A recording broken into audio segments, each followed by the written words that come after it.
In the last video, we talked about the remove class method and the add class method. And I mentioned at the end of the video, there is actually a method that is provided by JQuery that combines both of these methods.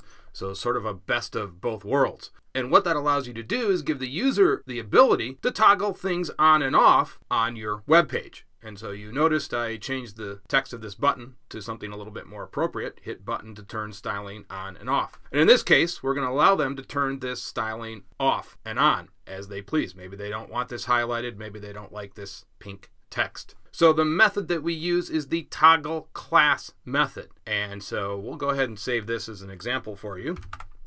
And then we'll put in that toggle class method. So here we go. We just switched this to toggle.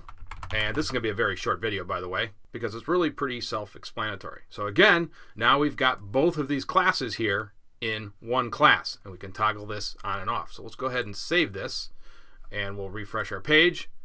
And there you can see they can turn it on and off. Now we will be using this method later on in future videos to do more complex things. We'll actually use this to add or remove entire sections. But in this video, I just want you to be familiar with what this method does. And so again, that's what it does. It just combines these add class and remove class methods. Okay, that's going to do it for this video. In the next video, we will move on to a new subject. See you guys then.